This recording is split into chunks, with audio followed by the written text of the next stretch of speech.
बिस्मिल्लाहिर्रहमानिर्रहीम। अस्सलाम वालेकुम दोस्तों, एक नई वीडियो के साथ हाजिर हैं। चलें अपनी वीडियो स्टार्ट करते हैं। आज हमारी यूएफ के डेली की 100th एपिसोड है और आज की पहली खबर जो है वो बोइंग और न्यूजीलैंड के हवाले से है। न्यूजीलैंड और अमेरिका के दरमियान एक मुआहदा हुआ था जिसके तहत अमेरिका न्यूजीलैंड को 4 P8 पोसाइडन जहाज जो है वो फ्राहम करेगा। P8 पोसाइडन जहाज इस वक्त दुनिया के बेस्ट मैरीटाइम पेट्रोल एयरक्राफ्ट के अंदर शामिल होते हैं। ये ऑर्डर जो है 2018 के अंदर प्लेस किया गया था। बोइंग इन जहाजों को तैयार करती है। अब इन 4 जहाजों में से पहला P8 पोसाइडन जहाज जो है वो न्यूजीलैंड के हवाले कर दिया गया है। जैसा कि आपको पता है कि न्यूजीलैंड जो है वो मुख्तलिफ आइलैंड्स के ऊपर मुश्तमिल एक मुल्क है। साउथ के अंदर है, बड़ा पीसफुल मुल्क है, लेकिन बड़ा इंपॉर्टेंट मुल्क भी है। अमेरिका इस मुल्क को जो है वो बड़ा ज्यादा इंपॉर्टेंस देता है और पैसिफिक में होने की वजह से अमेरिका इसको इस्तेमाल भी करता है। 4 बेहतरीन मैरीटाइम पेट्रोल एयरक्राफ्ट जो है वो अब न्यूजीलैंड को सेल किए जा रहे हैं, जिनमें से पहला जो है वो न्यूजीलैंड को रिसीव हो चुका हुआ है। और ये P8 पोसाइडन जहाज न्यूजीलैंड को साउथ पैसिफिक नेबरहुड के अंदर जो है वो लॉन्ग रेंज सर्च और रेस्क्यू कैपेबिलिटीज जो है वो फराहम करेगा। इस वक्त दुनिया के अंदर 8 दूसरे ममालिक जो है वो इस P8 पोसाइडन जहाज को इस्तेमाल कर रहे हैं, जिनके अंदर ऑस्ट्रेलिया भी शामिल है, जो कि न्यूजीलैंड के नेबरहुड के अंदर जो है एक बहुत बड़ा मुल्क है और बहुत इंपॉर्टेंट मुल्क है। इस P8 पोसाइडन जहाज के जरिए से न्यूजीलैंड की मिलिट्री अपनी लॉन्ग रेंज मैरीटाइम सर्वेलेंस और वॉरफेयर कैपेबिलिटीज में जो है वो बेपनाह इजाफा कर लेगी। इस वक्त न्यूजीलैंड की मिलिट्री के पास 6 P3 Orion maritime petrol aircraft जो है वो मौजूद हैं, जो अब बहुत ज्यादा पुराने हो चुके हुए हैं और उनको अब न्यूजीलैंड की मिलिट्री जो है वो अब रिप्लेस करेगी इन P8 पोसाइडन जहाजों के जरिए से, और जो आने वाले दिनों के अंदर न्यूजीलैंड की मैरीटाइम रिस्पॉन्सिबिलिटीज जो है वो उठाएगा।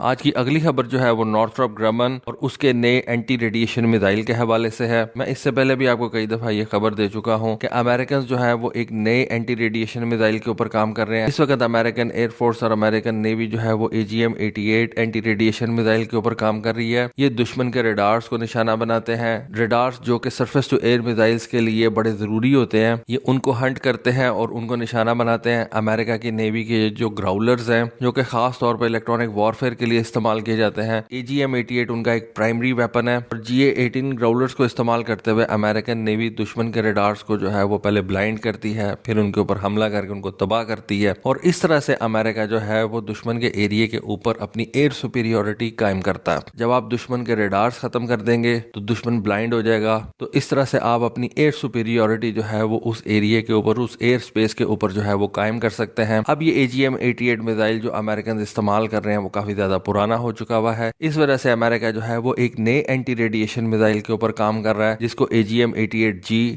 Advance anti radiation guided missile extended range के नाम से हम जानते हैं। इस मिसाइल का चौथा सक्सेसफुल टेस्ट जो है वो FA-18 सुपर हॉर्नेट के जरिए से 30 नवंबर को कंडक्ट किया गया। और इस दफा के ये जो चौथा टेस्ट था, इसकी खास बात ये थी, इस टेस्ट को एक मूविंग नेवल टारगेट के ऊपर फायर किया गया था। जैसा कि आपको पता है कि ये जो बड़े बड़े बहरी जहाज होते हैं, फ्रिगेट्स होते हैं, डिस्ट्रॉयर्स होते हैं, इनके ऊपर कई किस्म के रेडार्स जो है वो लगे होते हैं। और एडवर्सरी के बहरी जहाज के रेडार को भी तबाह करना उसी तरह से इंपॉर्टेंट होता है जिस तरह से आपने दुश्मन के ग्राउंड बेस्ड रेडार जो है उनको तबाह करना होता। तो ये जो चौथा टेस्ट किया गया था इस AARGM-ER का, वो एक मूविंग नेवल टारगेट के ऊपर फायर किया गया था। और अमेरिकन कहते हैं कि ये जो हमारा टेस्ट था ये सक्सेसफुल रहा। आने वाले दिनों के अंदर ये AARGM-ER मिसाइल जो है वो अमेरिकन नेवी के FA-18 सुपर हॉर्नेट्स के ऊपर लगाया जाएगा, PA-18G ग्राउलर्स के ऊपर लगाया जाएगा और F-35 जहाजों के ऊपर लगाया जाएगा। F-35 जहाज के ऊपर लगाया जाएगा तो इसको अमेरिकन एयरफोर्स भी इस्तेमाल करेगी। अमेरिकन नेवी के साथ साथ इसको मेरीन कॉर्प्स भी इस्तेमाल करेगी और अमेरिकन नेवी भी इस्तेमाल करेगी। आज की अगली खबर जो है वो इटली, जापान और ब्रिटेन के नए 6th जनरेशन जहाज के हवाले से है। ब्रिटेन, इटली और जापान जो है वो एक 6th जनरेशन जहाज को बनाने में एक दूसरे के साथ कोऑपरेशन करेंगे। हमें जैसे कि पहले पता है कि ब्रिटेन और इटली जो है वो एक 6th जनरेशन के टेम्पस नेम के जहाज के ऊपर पहले से काम कर रहे हैं। जापान जो है उसको भी एक 6th जनरेशन का जहाज चाहिए, अपने मुल्क के अंदर वो तैयार करना चाहते हैं। उसके ऊपर उन्होंने काफी देर से वर्किंग स्टार्ट कर रखी है, लेकिन अभी कोई कॉन्क्रीट जो है वो उसके ऊपर डेवलपमेंट नहीं कर सके। लेकिन अब एक खबर आई है कि इन तीनों ममालिक ने अपनी जो है वो रिसोर्सेज को पूल करने का फैसला किया है और एक ट्राई नेशन 6th जनरेशन वाला जहाज बनाने का फैसला किया। और ये जो प्रोग्राम इन तीनों ममालिक ने शुरू किया है, इसको उन्होंने नाम दिया है ग्लोबल कॉम्बैट एयर प्रोग्राम,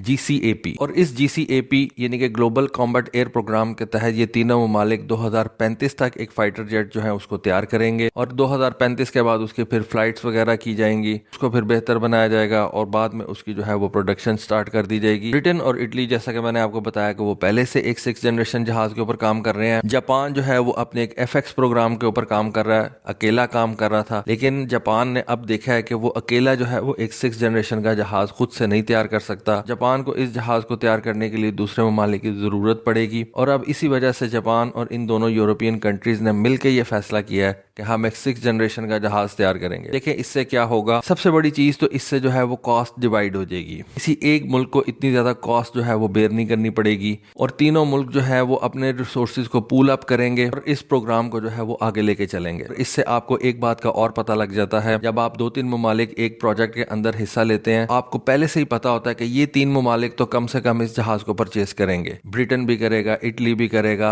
और जापान भी करेगा। उसके बाद अगर आपको कोई और एक्सपोर्ट ऑर्डर मिल जाता है तो ये आपके जहाज के लिए ज्यादा अच्छा हो जाता है, कॉस्ट के लिए बहुत ज्यादा बेहतर हो जाता है। जितने ज्यादा जहाजों का ऑर्डर आपको मिलेगा, आपकी जो इकोनॉमीज ऑफ स्केल है वो बेहतर होती जाएंगी और आपके जहाज की कीमत नीचे आ जाएगी और आपके डिफेंस बजट के ऊपर जो है वो बहुत ज्यादा स्ट्रेन भी नहीं पड़ेगी। और फिर आप एक दूसरे के नॉलेज से जो है वो भी सीखते हैं। इलेक्ट्रॉनिक्स के अंदर जापान बहुत आगे है, ब्रिटेन जो है उसकी अपनी एक एविएशन लेगेसी है, इटालियंस के पास बेहतरीन एवियोनिक्स बनाने वाली कंपनीज हैं। तो ये अगर तीनों ममालिक मिलकर एक नया और बेहतरीन और 6th जनरेशन वाला जहाज बनाते हैं तो तीनों ममालिक की डिफेंस फोर्सेस के लिए ये एक अच्छा कदम होगा। जबकि एक बात मैं आपको और बता दूंगा, इस प्रोग्राम के अंदर स्वीडन जो है वो भी इंटरेस्टेड है। हो सकता है कि वो चौथा मुल्क बन जाए और वो ये फैसला करे कि वो भी इस 6th जनरेशन के जहाज को आने वाले दिनों में परचेज करेगा। तो ये प्रोजेक्ट जो है ये अभी स्टार्ट हो रहा है और इन तीनों ममालिक का गोल और टारगेट ये है कि इस जहाज को 2035 तक जो है वो कंप्लीट किया जाएगा। आज की अगली और आखिरी खबर जो है वो चाइना के डोंगफेंग 17 यानी कि DF-17 हाइपरसोनिक ग्लाइड व्हीकल के हवाले से है। ये हाइपरसोनिक ग्लाइड व्हीकल बेसिकली एक बैलिस्टिक मिसाइल के ऊपर रखा जाता है। ये एक मीडियम रेंज वाला बैलिस्टिक मिसाइल है। इस मिसाइल के ऊपर इस हाइपरसोनिक ग्लाइड व्हीकल को रख के तो फायर किया जाता है। अब पेंटागन की तरफ से एक खबर आई है और एक रिपोर्ट आई है पेंटागन की तरफ से, जिसमें ये कहा गया है और बताया गया है कि चाइना ने इस मीडियम रेंज वाले हाइपरसोनिक ग्लाइड व्हीकल को तैयार इस वजह से किया था ताकि वो पैसिफिक के अंदर अमेरिकन जो बेसिस हैं उनको निशाना बना सके। खास तौर पे आपको पता है कि अमेरिका की गुआम के अंदर एक बहुत बड़ी बेस है और इस बेस से अमेरिकन न सिर्फ अपने मिलिट्री ऑपरेशंस कंडक्ट करते हैं बल्कि इस बेस को अमेरिकन जो है वो एज ए ट्रांजिट के तौर पे भी इस्तेमाल करते हैं। इस बेस को अमेरिकन लॉजिस्टिक्स के लिए भी जो है वो बड़ा इंपॉर्टेंट समझते हैं। फिर इस DF-17 मिसाइल की रेंज के अंदर जो है वो जापान भी आता है, जो कि अपने अंदर अमेरिका की एक बहुत बड़ी जो है वो बेस है। अमेरिका की बहुत बड़ी एयरफोर्स जो है वो इस वक्त जापान के अंदर मौजूद है और अगर किसी कॉन्फ्लिक्ट की सूरत में चाइना ने जापान की इन बेसिस को हिट करना है, गुआम की बेस को हिट करना है और बड़ी तेजी से हिट करना है, तो उसके लिए चाइना जो है इस DF-17 हाइपरसोनिक ग्लाइड व्हीकल को इस्तेमाल करेगा, क्योंकि इससे स्ट्राइक टाइम जो है वो बड़ा कम हो जाएगा। बेसिकली होता भी यही है जंग के अंदर कि आप अपने एडवर्सरी को जो है वो कम से कम टाइम देते हैं ताकि वो रिटेलिएट कर सके। जितना स्विफ्ट आपका अटैक होगा, आपके एडवर्सरी के पास उतना ज्यादा कम टाइम होगा और आप एक फर्स्ट मूवर एडवांटेज जो है वो ले जाएंगे। फिल वक्त ये जो DF-17 प्लेटफॉर्म है, इसके बारे में कहा जाता है कि इसको चाइना अभी सिर्फ अपने कन्वेंशनल वेपन्स के लिए इस्तेमाल करेगा, लेकिन आने वाले दिनों के अंदर पॉसिबिलिटी है कि China in DF-17 hypersonic glide vehicles के ऊपर न्यूक्लियर वेपन्स भी लगा सकता है, जो कि पैसिफिक के अंदर और ज्यादा जो है वो खतरा पैदा कर देंगे। तो दोस्तों ये थी आज की वीडियो, ये थी आज की इन्फॉर्मेशन। होपफुली आपको आज की वीडियो, आज की इन्फॉर्मेशन पसंद आई होगी। कमेंट सेक्शन में अपनी राय से जरूर आगाह कीजिएगा। आज के लिए बस इतना ही। Thank you. Allah Hafiz.